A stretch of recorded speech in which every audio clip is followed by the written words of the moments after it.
ఇక దేశవ్యాప్తంగా క్రిస్మస్ వేడుకలు సందడిగా జరుగుతున్నాయి. చర్చిల్లో క్రైస్తవులు ప్రత్యేక ప్రార్థనలు చేశారు. సికింద్రాబాద్ సెయింట్ మేరీస్ చర్చిలో 3 భాషల్లో ప్రార్థనలు చేస్తున్నారు. తెలుగు, తమిళంతో పాటు ఇంగ్లీష్లో కూడా ప్రార్థనలు నిర్వహించారు. వేలాది మంది ఈ కార్యక్రమంలో పాల్గొన్నారు. సికింద్రాబాద్ సెయింట్ మేరీస్ చర్చిలో ఏం కోరుకున్నా జరుగుతుందనే నమ్మకంతో ఇక్కడకు భారీగా వస్తూ ఉంటారు. పూర్తి వివరాలు మా ప్రతినిధి సుజాత అందిస్తారు. క్రిస్మస్ వేడుకల్లో ఉదయం నుంచే అధిక సంఖ్యలో వివిధ ప్రాంతాల నుంచి చర్చిలో ప్రార్థనలు చేసేందుకు వస్తున్నారు. అయితే ప్రస్తుతం కొంతమంది ఉన్నారు. చెప్పండి మ్యామ్, ఎక్కడి నుంచి వచ్చారు? నా పేరు అనిత. నేను వచ్చింది మారేట్పల్లి నుంచి. నేను ఇక్కడ 13 yearsగా వస్తున్నాను. I'm the parishioner of this place. నేను మాస్కి వస్తాను. Any mass I will come on Christmas day and other days, and I participate and involve in all the other spiritual activities. ఇంట్లో యాజ్ యూజువల్ ప్రేయర్స్, మరి ఎవరన్నా గెస్ట్ని పిలుచుకుని, రిలేటివ్స్ని పిలుచుకుని సెలబ్రేట్ చేస్తాము. So this is how we spend. And the rosary చెప్పుకుంటాము, mercy chaplet చెప్పుకుంటాము. డే అంతా సంతోషంతో బర్త్డే సెలబ్రేషన్ చేసుకుంటాం జీసస్ క్రైస్ట్ది. అమ్మ, ఎలా జరుపుకుంటారు ఈ క్రిస్మస్? మా మనవాడు హాస్పిటల్లో ఉన్నాడు అమ్మ, అడ్మిట్ ఉన్నాడు. ఏం చేయాలి, బాధలో కూడా వచ్చిన దేవుడికి ఉత్తరం. అయితే జీసస్ కి ప్రేయర్ చేస్తే ఏ బాధ ఉన్నా సరే తొలగిపోతుంది. అవునమ్మా, అదైతే కరెక్ట్. అది ఒక నమ్మకం మాకు ఆయన మీద.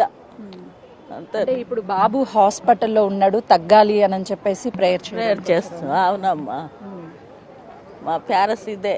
కూతురు మనమడులు అందరు హాస్పిటల్లోనే ఉన్నారమ్మా. ఏం కూడా మీరు ఇక్కడికి వచ్చినమ్మా, ఏం చేయాలి, ఆయన మీద నమ్మకం, మంచిగా అయిపోతాడు అనేసి. మరి కొంతమంది ఉన్నారు. హ్యాపీ క్రిస్మస్ అండి. Thank you. Wish the same. అసలుకి క్రిస్మస్ అంటేనే కుటుంబ సభ్యులు మొత్తం ఒక చోట కలవడం ఎలా అనిపిస్తుంది? చాలా హ్యాపీగా ఉంటుంది. మార్నింగ్ చర్చికి రావడము బాగుంది. ఎవరితో వచ్చారండి? మా హస్బెండ్, పిల్లలు ఉన్నారు, ఫ్యామిలీతో వచ్చాను.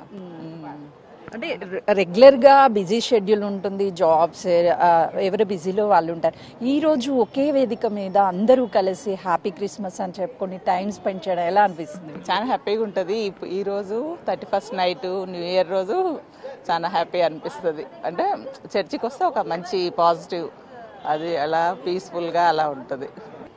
దేవుడు మానవుల పైన ప్రేమ వలన తన కుమారుడైన క్రీస్తు మనకు పంచి ఇచ్చుటకు గాను దేవుడు పంపిన బహుమతియే క్రీస్తు ప్రభు. అదియే మేము క్రిస్మస్గా కొనియాడుతూ ఉంటాం.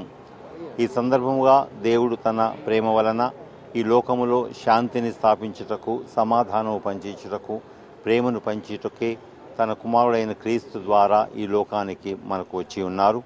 అందువల్ల ఇది ఒక గొప్ప శుభ సమయము. అందువల్ల ముఖ్యంగా క్రైస్తవులెల్లరూ కూడా ఇది ఒక గొప్ప పండుగ కొనియాడుతారు. మరియు ప్రజలెల్లరూ కూడా ఇది దేవుని నుండి వచ్చిన ఒక బహుమతి కాబట్టి ఆ క్రీస్తుని ఆరాధించి, క్రీస్తుని తలంచుకొని దేవుడు ఇచ్చే శాంతి, సమాధానము, ప్రేమ, ఐక్యత మన అందరిలో కలిసి మెలిసి ఉండాలని కోరుకుంటాము.